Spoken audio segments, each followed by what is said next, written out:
kembali anak-anak di pembelajaran kita, pembelajaran jarak jauh ya. Di pertemuan terakhir hari itu kita sudah membahas tentang pengklasifikasian makhluk hidup ya, pengklasifikasian makhluk hidup. Nah, sekarang kita memasuki materi tentang klasifikasi dikotom dan kunci determinasi. Klasifikasi dikotom dan kunci determinasi. Bisa kamu buka bukumu pada halaman 48. Ya, pada halaman 48. Nah, biar saya bacakan sebentar. Pada awalnya, dalam klasifikasi, makhluk hidup dikelompokkan dalam kelompok-kelompok berdasarkan persamaan ciri yang dimiliki. Kelompok-kelompok tersebut dapat didasarkan pada ukuran besar hingga kecil dari segi jumlah anggota kelompoknya. Namun, kelompok-kelompok tersebut disusun berdasarkan persamaan dan perbedaan. Makin ke bawah persamaan yang dimiliki anggotanya di dalam tingkatan klasifikasi tersebut makin banyak dan memiliki perbedaan makin sedikit. Urutan kelompok ini disebut takson. Sekali lagi, makin ke bawah persamaan, saya ulangi ya, makin ke bawah persamaan yang dimiliki anggotanya di dalam tingkatan klasifikasi tersebut makin banyak dan memiliki perbedaan makin sedikit. Urutan kelompok ini disebut takson. Baik, kita lanjut ke halaman 54 ya. Halaman 54. Kunci determinasi adalah uraian keterangan tentang ciri-ciri makhluk hidup yang disusun berurut mulai dari ciri umum hingga ke ciri khusus untuk menemukan suatu jenis makhluk hidup. Kunci determinasi yang paling sederhana ialah kunci dikotom. Baik, Bapak ulangi. Kunci determinasi adalah uraian keterangan tentang ciri-ciri makhluk hidup yang disusun berurut mulai dari ciri umum hingga ke ciri khusus untuk menemukan suatu jenis makhluk hidup. Kunci determinasi yang paling sederhana ialah kunci dikotom. Kunci determinasi yang paling sederhana ialah kunci dikotom. Kunci dikotom berisi keterangan yang disusun berpasangan dan menunjukkan ciri yang berlawanan. Kunci dikotom berisi keterangan yang disusun berpasangan dan menunjukkan ciri yang berlawanan. Jadi selalu dibagi dua ya, selalu dibagi dua. Misalnya berspora dan tidak berspora, berpembulu dan tidak berpembulu, bercabang dan tidak bercabang. Jadi selalu dia dibagi dua dengan ciri keterangan ciri yang disusun berpasangan dan menunjukkan ciri yang berlawanan. Oke. Baik. Berikut ada Bapak sediakan media bentuk diagram kunci dikotom ya, perhatikan kemari. Diagram kunci dikotom ya. Ini dia. Ada sekelompok makhluk hidup ya, katakan makhluk hidup itu tumbuh-tumbuhan. Ini ada sekelompok, misalnya lumut, ya, lumut, suplir, jagung, kedelai, ya, terung, melinjo. Nah, ini satu kelompok kita kumpulkan, ya, kita satukan. Nah, kelompok ini, ya, kelompok lumut, suplir, jagung, kedelai, terung, melinjo, bisa ini dikelompokkan menjadi dua, ya. Ada kelompok berspora, ada kelompok tidak berspora, ya. Kelompok yang berspora, ya, kelompok yang berspora dalam ini, ya, dalam kelompok tadi, ya, sekumpulan tumbuhan-tumbuhan ini yaitu suplir dan lumut. Sedangkan kelompok tidak berspora, jagung, ya, kedelai, terung, melinjo. Nah, itu dia. Jadi kita berilah ini kelompok 1A. Kemudian ini 1B, ya. Kita sebutlah ini 1A, ini 1B. Artinya ini nomor 1, ini 1A-nya, ini 1B-nya. Kelompok berspora dan tidak berspora. Baik, kita lanjutkan. Nah, sekarang kelompok 1A atau berspora, ya, suplir dan lumut, bisa dibagi dua. Bagi dua, yaitu 2A, ya, berbatang jelas. 2B-nya tidak berbatang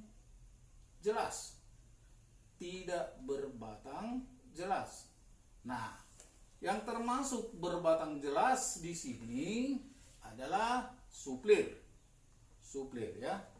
Yang tidak berbatang jelas yaitu lumut. Jadi lumut, barangkali kamu atau kita semua sudah kenal jenis lumut, ya. Dan lumut ini sering ini tumbuh atau melekat di tembok-tembok atau di pohon kayu, ya, di pohon kayu. Itu yang di dalam air, misalnya di Danau Toba, ya, ada kita lihat tumbuhan di dalam air itu sering kita sebut lumut. Sebenarnya itu bukan lumut, itu namanya hidrilla, ya, hidrilla atau tumbuhan air. Yang namanya lumut biasanya sering tumbuh atau terdapat di tembok-tembok, ya, tembok yang sering basah, ya, yang jarang kena sinar matahari. Kemudian di pohon besar, ya, pohon besar yang tidak kena sinar matahari itu sering ada lumut, tumbuh lumut di situ, ya. Oke. Sementara suplir ini seperti apa, ya, seperti jenis pakis, ya, suplir, ya, mirip-mirip pakis, atau bisa ini disebut tumbuhan paku, ya, tumbuhan paku, atau istilahnya disebut Pteridophyta, ya, tumbuhan paku. Nah, kemudian yang tidak berspora yaitu jagung, kedelai, terung, melinjo.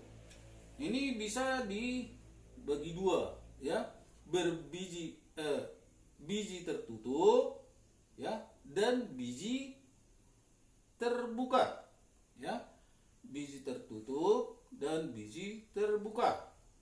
Nah, biji tertutup disebut ini, masalah lainnya disebut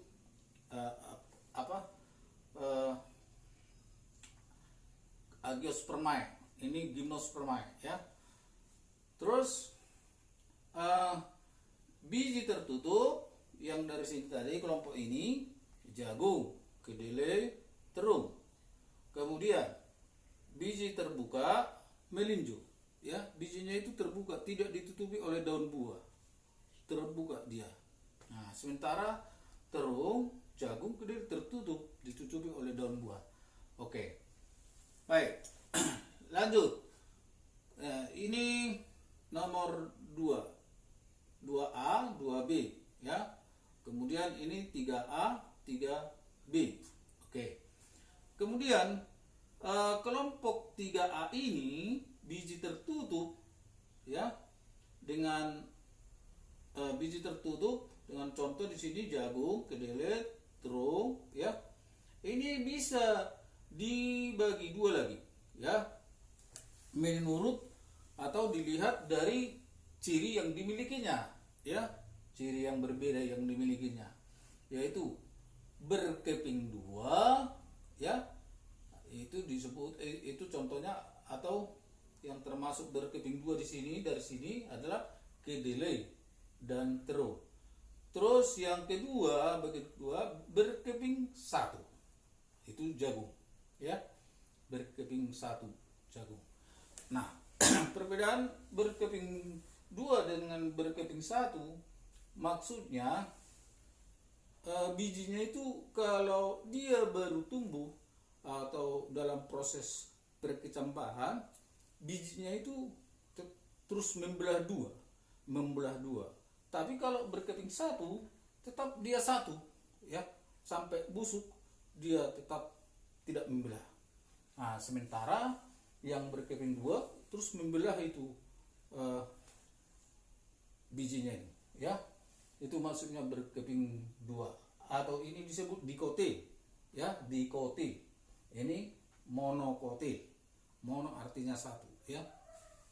Oke, kemudian tumbuhan berkeping dua ini bisa lagi dibagi dua, ya, dibagi dua berdasarkan ciri yang dimiliki, yang bisa membedakan antara yang satu dengan yang lain, yaitu berbunga kupu-kupu, yaitu kedelai, ya. Kemudian berbunga terompet, yaitu terung. Maksudnya berbunga kupu-kupu, bunganya itu berbentuk seperti kupu-kupu, ya, seperti kupu-kupu. Sementara berbunga terompet, ya, seperti terung, ya, itu bunganya itu seperti bentuk terompet. Bagaimana terompet yang bisa bunyi itu kalau ditiup, ya, bagaimana bentuknya? Begitulah bentuk bunga terung. Oke, jadi inilah diagram kunci dikotom. Selalu dia dibagi dua berdasarkan perbedaan ciri yang dimiliki. Oke, nah baik, kita lihat bukumu, atau bisa kamu lihat bukumu nanti, ya, halaman 54 sampai halaman 55. Oke, data pada diagram kunci dikotom di atas, ya, jika ditulis akan menjadi kunci determinasi sebagai berikut. Nah, sekali lagi, data pada diagram kunci dikotom di atas jika ditulis akan menjadi kunci determinasi sebagai berikut. Baik, nomor 1A, tumbuhan yang berspora. Lanjut ke 2A. Artinya dibuat di sini 2A, artinya lanjut ke nomor 2A. Oke. Kemudian B, tumbuhan yang tidak berspora. Lanjut ke 3A, ya, lanjut ke 3A. Terus nomor 2, tumbuhan yang berbatang jelas, ya, tumbuhan yang berbatang jelas, suplir. B, tumbuhan yang tidak berbatang jelas, lumut. Nah, ya, lumut yang tidak berbatang jelas, ini dia. Oke, baik. Kemudian nomor 3A, berbiji tertutup, ya, berbiji tertutup. Nah, ini lanjut nanti ke 4A. Kemudian B, berbiji terbuka. Nah, itu melinjo, ya, melinjo. Jadi tidak lanjut lagi. Nah, kemudian nomor 4 A, berbiji berkeping 2, 5A. Artinya nanti lanjut lagi ke 5A. B, biji berkeping 1, yaitu jagung. Nah, jagung tidak lanjut lagi ya. Kemudian lanjutan dari 4A tadi, biji berkeping 2, yaitu 5A, berbunga kupu-kupu, yaitu kedelai. Kemudian B, berbunga trompet, terung. Ya, ini dia. Dari kunci dikotomi ini bisa ditulis menjadi kunci determinasi. Ya. Jadi kalau kita perhatikan, ya, mulai dari nomor 1 selalu dibagi 2, ya, dengan ciri yang berbeda, ya, ciri yang berbeda. Misalnya nomor 1A tumbuhan yang berspora, 1B tumbuhan yang tidak berspora, 2A tumbuhan yang tumbuhan yang berbatang jelas, B-nya tumbuhan yang tidak berbatang jelas. Nah, kemudian nomor 3A berbiji tertutup, 3B-nya berbiji terbuka. Kemudian 4 berbiji berkeping 2, 4B biji berkeping 1, 5A berbunga kupu-kupu, 5B berbunga trompet. Jadi selalu dibagi 2, ya. Setiap satu kaplet atau satu nomor, satu poin, terus dibagi 2 dengan berdasarkan ciri yang dimiliki, berdasarkan perbedaan ciri yang dimiliki, ya. Oke, itulah kunci determinasi, ya. Kunci determinasi. Jadi diagram kunci dikotom merupakan kunci determinasi yang sederhana, ya. Ada suatu kumpulan makhluk hidup seperti ini, contohnya lumut, suplir, jagung, kedelai, terung, melinjo. Nah, kumpulan ini dibagi 2, berdasarkan perbedaan ciri yang dimiliki. Satu, ya, kelompok yang berspora, yang kedua, yang satu lagi kelompok tidak berspora. Nah, tidak mesti sama jumlahnya tumbuhan di sini, contoh tumbuhan di sini dengan ini. Nah, lihat, ini hanya suplir dengan lumut. Nah, kemudian jagung dan kedelai, terung, melinjo. Ini ada 4, 1, 2, 3, 4, ya. Nah, ini 2. Jadi tidak mesti, contohnya ini tidak mesti sama banyaknya. Di sini 3, di sini 3, enggak. Bisa di sini 1, bisa di sini 5, bisa di sini 2, bisa di sini 4. Oke.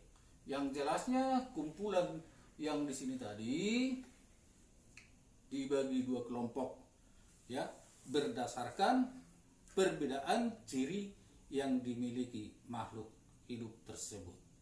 Nah, itulah diagram kunci dikotom, dan diagram kunci dikotom ini adalah merupakan kunci yang paling sederhana untuk determinasi atau untuk kunci determinasi. Jadi sekali lagi, kunci determinasi adalah uraian keterangan tentang ciri-ciri makhluk hidup yang disusun berurut mulai dari ciri umum hingga ke ciri khusus untuk menemukan suatu jenis makhluk hidup. Nah, kunci determinasi yang paling sederhana ialah kunci dikotom.